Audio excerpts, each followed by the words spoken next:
Boa noite, meu irmão, minha irmã, que Deus abençoe grandemente a sua vida, você também, nosso convidado, para mais um momento do estudo da palavra do Senhor, aqui no canal da Igreja Presbiteriana Ebenezer, em Ipatinga, Minas Gerais. Eu, Alessandro, pastor aqui dessa igreja, quero dizer a você, seja bem-vindo. Estamos aí expondo a carta de Efésios. Hoje aí vamos para o quinto estudo. Se você não viu os demais, né, os anteriores, você pode aí voltar e ver o primeiro, segundo, terceiro e o quarto. Hoje, especificamente, vamos trabalhar aqui o quinto estudo, tá bom? Eu espero que você possa aí, de fato, ser edificado. Hoje vamos aí trabalhar esse assunto, tá? O ministério revelado e uma oração fervorosa. Nós vamos aqui aprender profundamente aqui esse texto maravilhoso, tá bom? Quero compartilhar com você aqui nesse momento maravilhoso para você aqui se inteirar, tá bom? Olha, então aqui eu quero chamar a sua atenção para esse momento aqui do ministério revelado e uma oração fervorosa que o apóstolo Paulo vai trabalhar nesse capítulo, tá bom? Nesse capítulo que nós vamos aqui trabalhar aqui agora, o capítulo 3.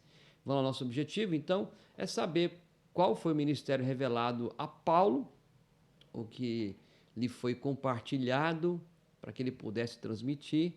Também aqui nós vamos conhecer o que Paulo recebeu para transmitir e vamos compreender também o conteúdo da oração de Paulo, ok? E esse é um momento muito importante para esse estudo da palavra de Deus.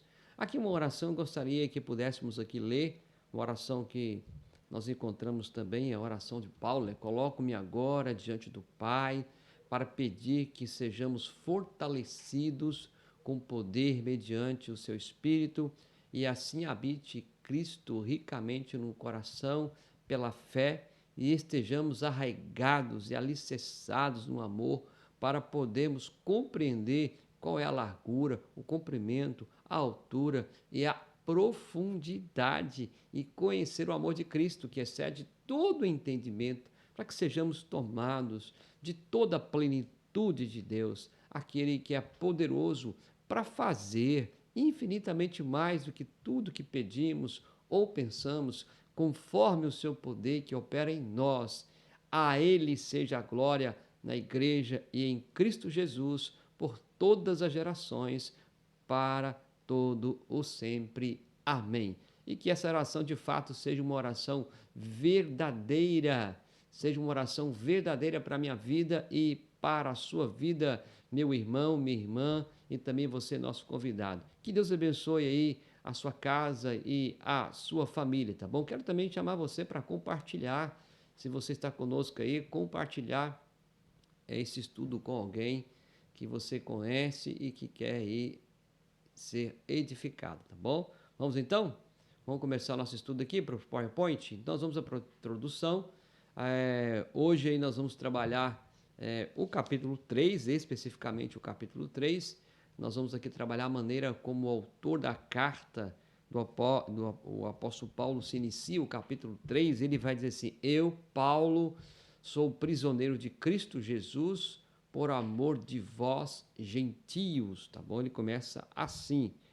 Olha, aqui indica que ele reservou esse capítulo para abrir o seu coração e nos revelar os propósitos de Deus em usá-lo de forma única e pessoal em relação aos gentios. Então, qual a intenção, qual o propósito de Paulo trabalhar com os gentios? Você vai aí ter as definições, tá? Toda a introdução da carta, todo o conceito de gentios que não estava ligado à aliança nos estudos anteriores. Então eu te convido a você examinar os anteriores, tá bom? E aqui por isso ele ficou conhecido como apóstolo dos gentios. Paulo era conhecido como apóstolo dos gentios.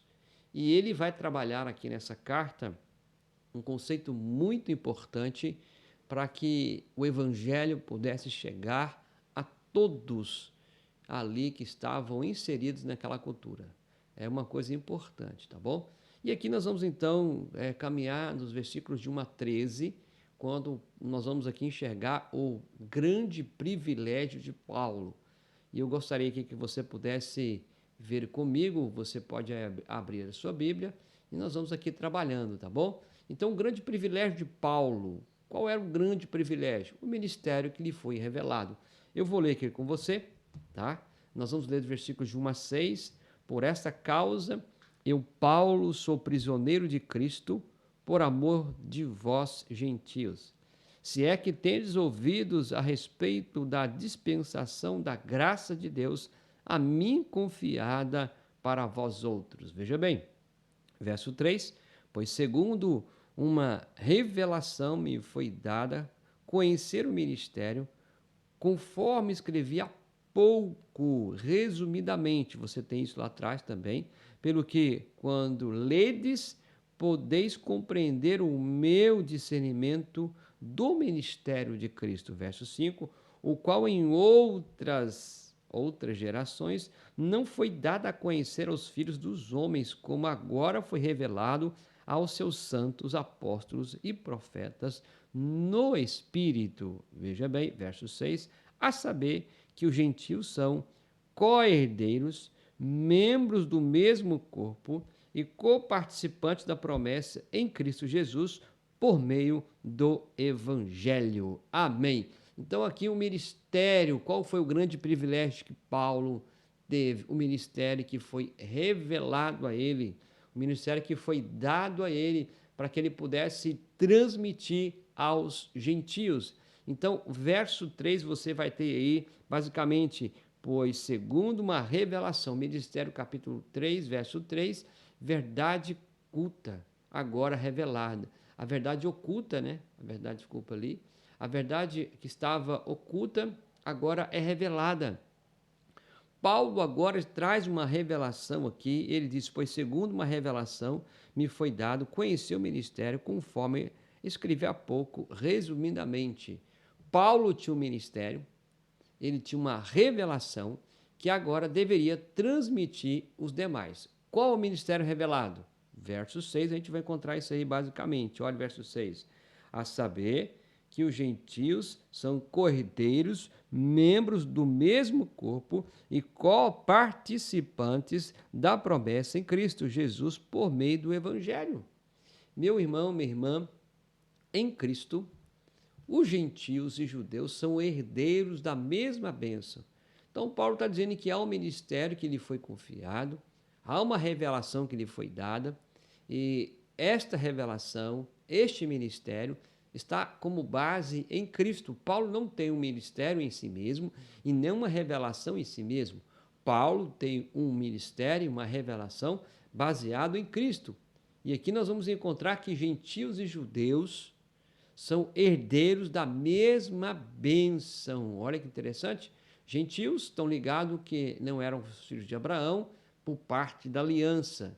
Gentios e judeus são membros comuns do mesmo corpo. Agora, judeus e gentios são herdeiros da mesma bênção e são agora membros comuns do corpo, que não havia possibilidade disso anteriormente, tá bom? Gentios também e judeus são participantes da mesma promessa. Veja que Paulo, ele vai dizer que a vocação dos gentios, Paulo tem um ministério da sua vocação ligado também aos gentios. Por isso que ele é chamado apóstolo dos gentios. Ele trabalha esse conceito, dizendo que os judeus e os gentios agora têm o mesmo direito à promessa, o mesmo direito da bênção, o mesmo direito de se tornar membro do corpo. E isso é formidável. Sabe por quê? Porque a base da salvação, a base da eleição, a base da nossa vida não está no profeta e nem no apóstolo, mas está em Cristo. Paulo, como apóstolo, está transmitindo aquilo que lhe foi dado. Olha que bênção! Então, aqui, o grande privilégio de Paulo, nós vamos encontrar que em Efésios capítulo 3, Paulo compartilha o ministério que lhe foi revelado, o ministério que lhe foi dado. É interessante você observar que ele vai levar isso até o fim. E o ministério que lhe foi dado e que ele compartilha, que foi revelado, é esse. Creia que em Cristo somos co-herdeiros da bênção, também nós somos membros do mesmo corpo, olha que maravilha, e somos coparticipantes da promessa. Ou seja, não há diferença. Agora, todos têm o mesmo direito de serem cordeiros, todos têm o mesmo direito de se tornarem membros do corpo e todos têm o direito de ser coparticipante da promessa. Todos têm. Veja que isso é interessante você observar que anteriormente o gentio não tinha esse direito, mas agora em Cristo foi-lhe conquistado, foi-lhe dado o direito de entrar nessa aliança. Olha que maravilha, que bênção, meus irmãos. Uma outra coisa que eu quero chamar a sua atenção é dos versos 7 a 13. Dos versos 7 a 13, nós vamos encontrar o ministério que lhe foi confiado. Qual o ministério que foi confiado a Paulo? O que lhe foi dado para que ele pudesse transmitir com toda a integridade esse ministério? Gostaria de ler com você dos versículos de 7 a 13. Ele diz assim: do qual fui constituído ministro conforme o dom da graça de Deus, a mim concedida segundo a força operante no seu poder. A mim, o menor de todos os santos, me foi dado esta graça de pregar aos gentios o evangelho das insondáveis riquezas de Cristo, e manifestar qual seja a dispensação do ministério desde os séculos ocultos em Deus, que criou todas as coisas. Olha o verso 10. Para que pela igreja, multiforme sabedoria de Deus, se torne conhecida agora dos principados e potestades nos lugares celestiais. Verso 11.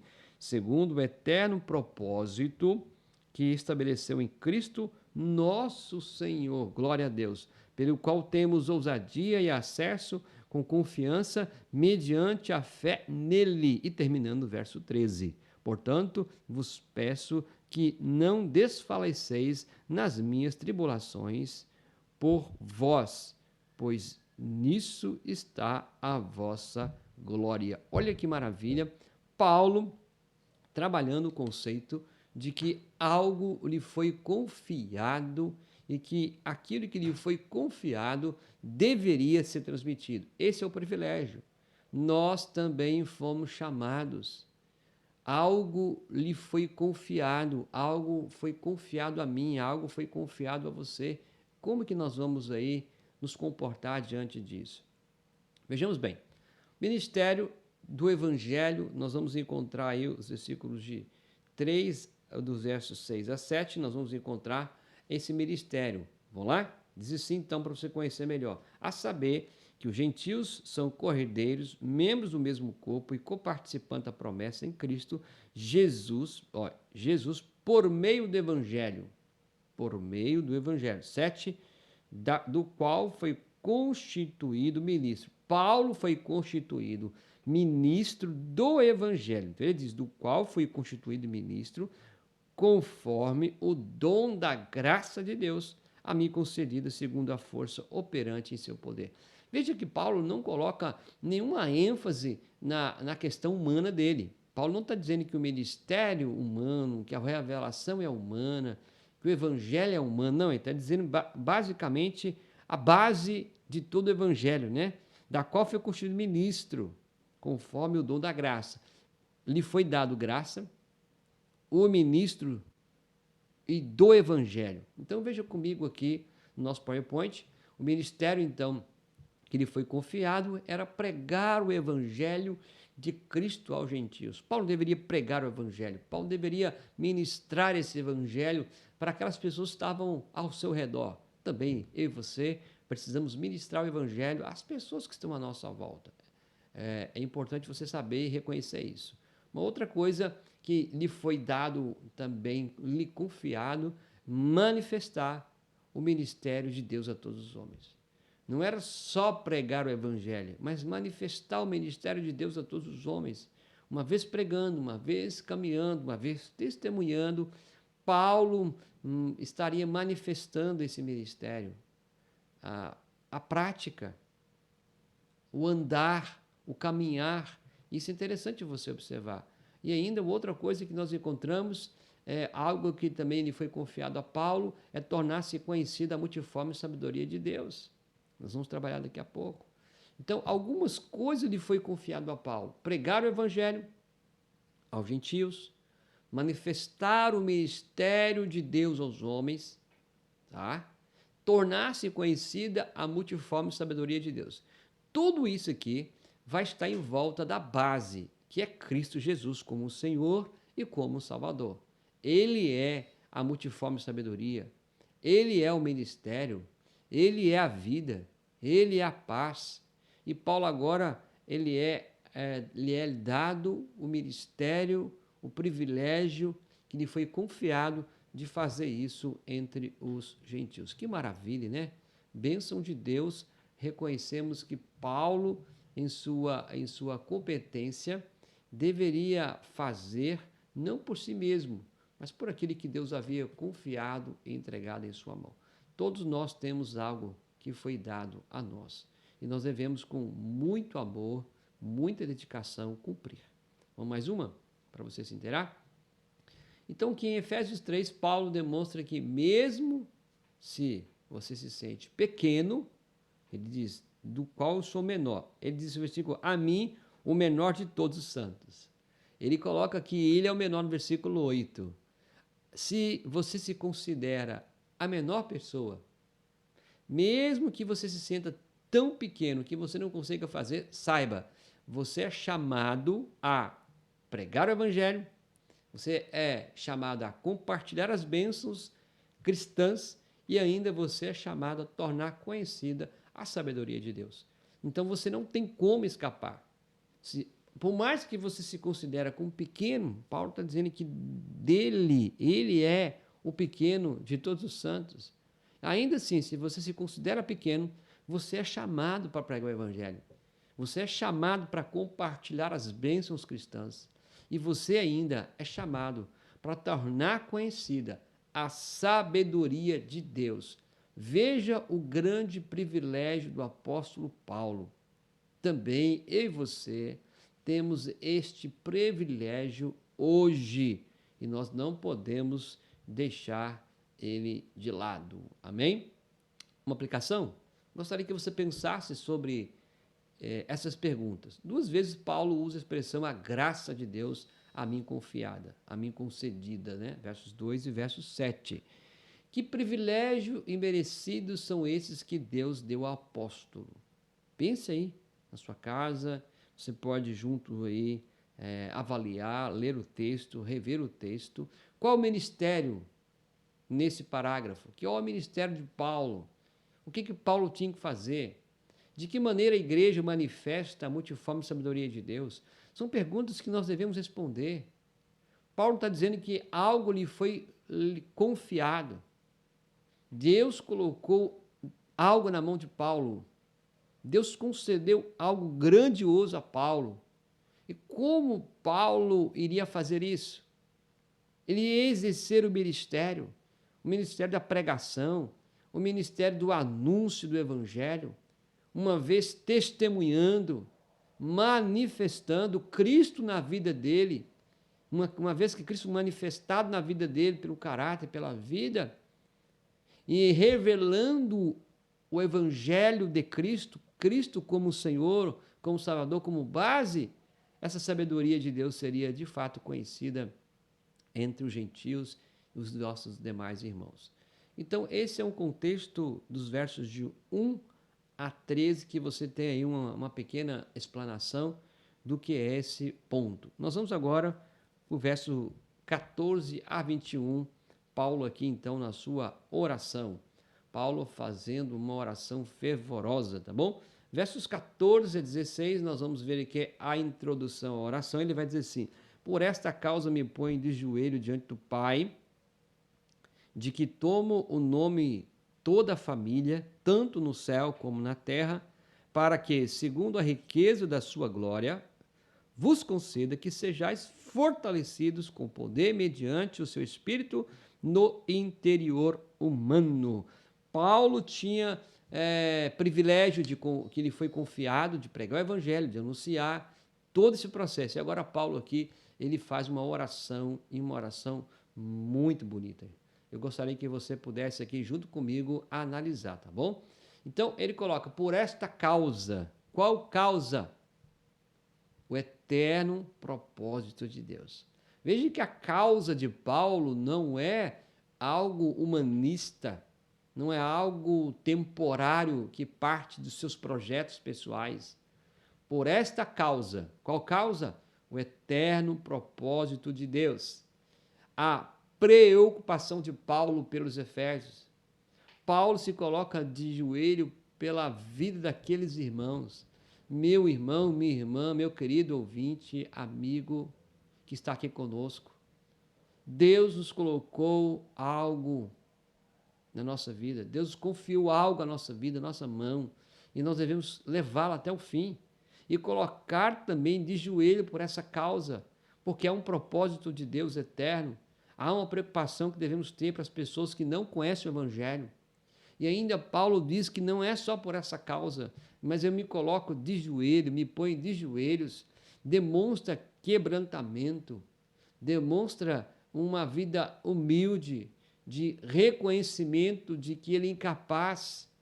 Ele se coloca nesta causa de joelho, demonstrando quebrantamento diante do Deus que conhece todas as coisas. A letra C ele coloca de que tomo o nome toda a família, tanto no céu como sobre a terra. Essa família igreja.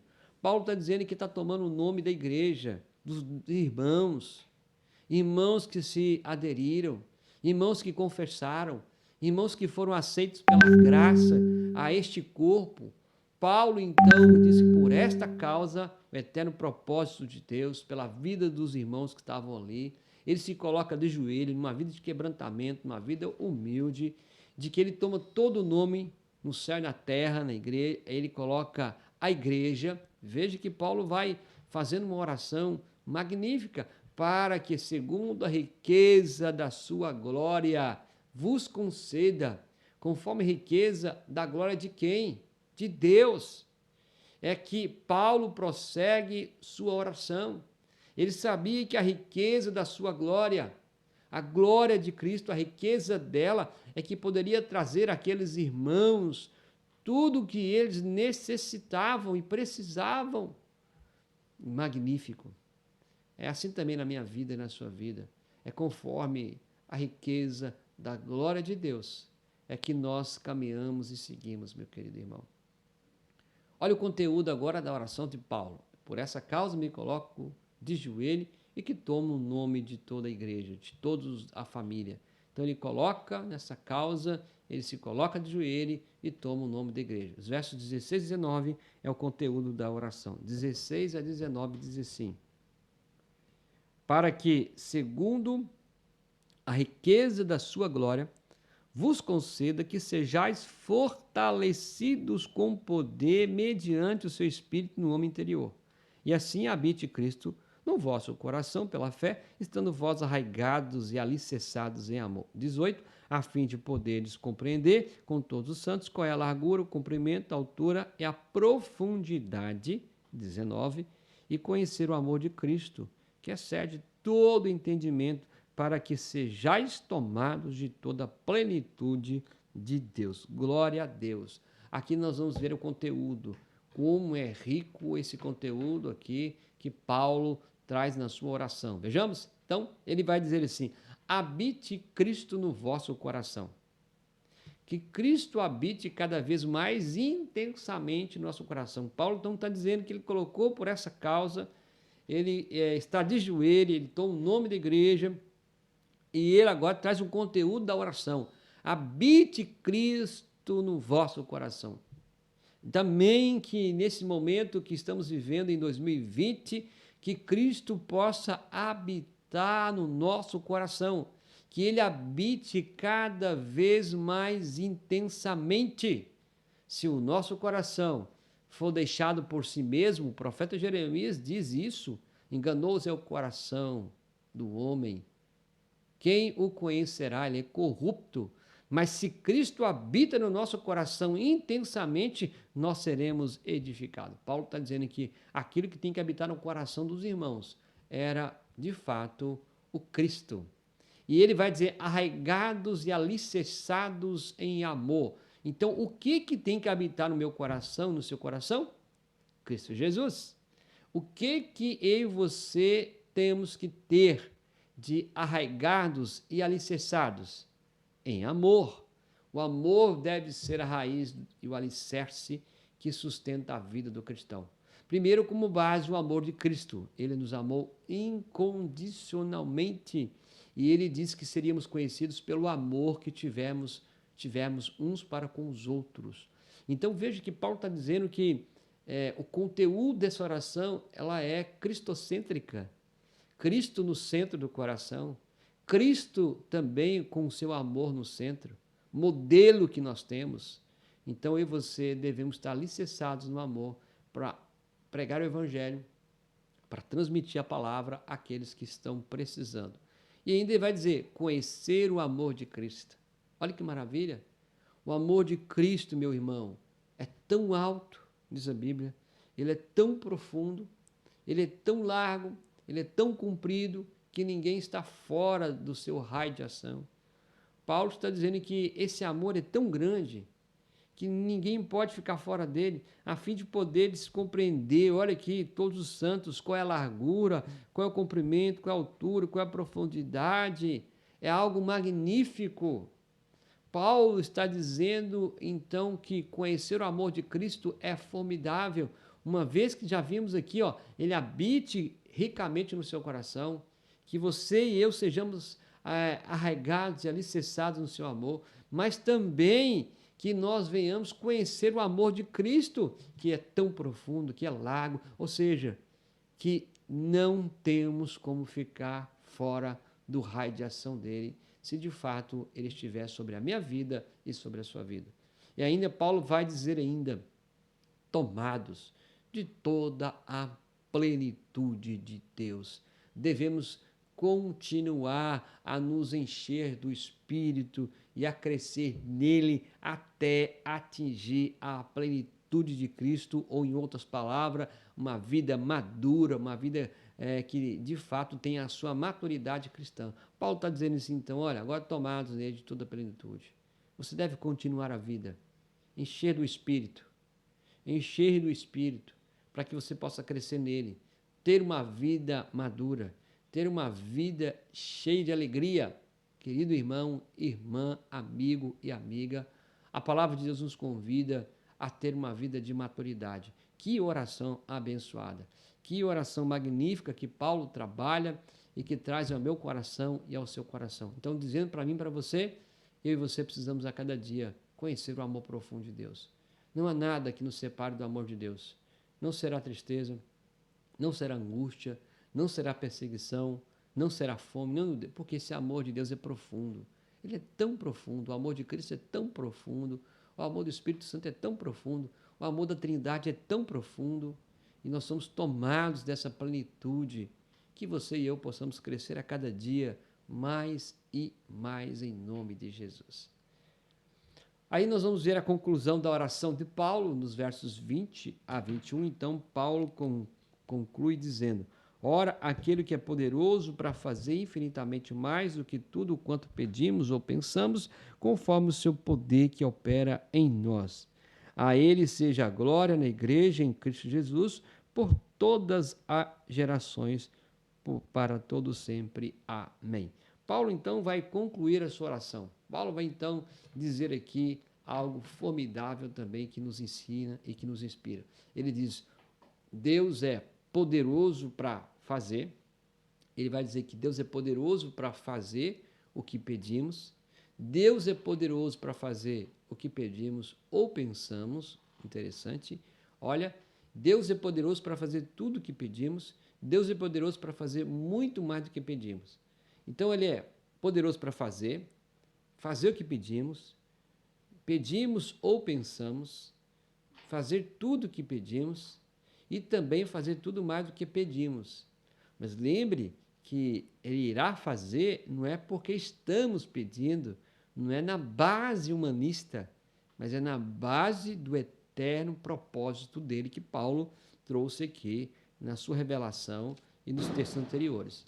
Então veja que Paulo está trazendo este conceito de que tudo que nós temos, tudo que nós somos, aquilo que vamos pedir, tem que ser por meio dele. Mas uma ênfase aqui, é interessante você observar, que nós não estamos desamparados da oração. Deus é poderoso para fazer infinitamente mais. Imagine se você pede algo tão simples e você acha que aquilo é tão simples e que Deus não vai atender ou que Deus vai atender. Veja, Paulo está dizendo que ele é infinitamente mais. Ele pode fazer infinitamente mais do que pedimos ou imaginamos. É bom saber que esse ponto, as nossas orações não estão baseadas num conceito humano, mas baseado no seu eterno propósito. Por que Paulo pede que Cristo habite no coração daqueles que já são cristãos? Por que Paulo está pedindo para que o Evangelho, de fato, possa alcançar os demais, mas também pedindo que o Cristo habite nesse coração? Explique a você. Você consegue explicar? A compreensão do amor de Cristo com todos os santos tem uma interpretação e aplicação específica? Como que então vamos compreender esse amor de Cristo para todos os santos? Quem que é santo? Separado. Como que você explica o amor de Deus para você que foi separado, que foi salvo? Afinal, o que o apóstolo está pedindo nessa oração? Nós encontramos aqui belas instruções, belas palavras desse irmão. Eu gostaria de concluir dizendo para você, Efésios capítulo 3, verso 21. O desejo de Paulo é que a glória de Deus seja vista. Ainda assim, o nosso Deus continua desejando que a glória dele seja vista. E aí nós vamos encontrar em Apocalipse que todo joelho há de se dobrar e confessar que Jesus Cristo é o Senhor. Isso é glória. Na igreja e em Cristo Jesus, por todas as gerações, para todo sempre. Amém. Então o desejo de Paulo é que a glória de Deus seja vista na igreja, em Cristo Jesus, por todas as gerações, para todo sempre. Amém. Esta é uma lição muito importante do capítulo 3, onde você vai encontrar Paulo trabalhando a sua vocação, o que lhe confiado, e Paulo vai trabalhar a sua oração. Então, querido irmão, irmã, amigo e amiga, algo nos foi dado, algo nos foi confiado. E aquele que foi confiado não foi confiado humanamente, não foi de um homem, não foi de algum mortal ou de alguém que decidiu criar um projeto, não foi isso. Aquele que nos foi nos confiado o próprio Deus, uma palavra de bênção para transmitir o Evangelho àqueles que estão perdidos. E devemos fazer isso como estar aqui no capítulo 3. E a oração de Paulo é uma oração formidável em dizer que é por meio dele e para ele. Gostaria de orar com você. Deus, muito obrigado. Nós estamos aqui, Deus, mais uma vez aprendendo com a tua palavra e que essa palavra possa ser uma palavra de edificação. Dá-nos a cada dia a competência, o amor, a alegria de poder transmitir, de anunciar o Evangelho do Senhor àqueles que precisam. E que possamos, por amor, ó Pai, continuar a obra que o Senhor tem nos dado. Ajuda-nos, ó Deus, a pregar o Evangelho, a fazer discípulo de todas as nações. É o que pedimos, agradecidos. Amém e amém. Meu querido irmão, minha irmã, muito obrigado pela sua atenção, pelo seu carinho.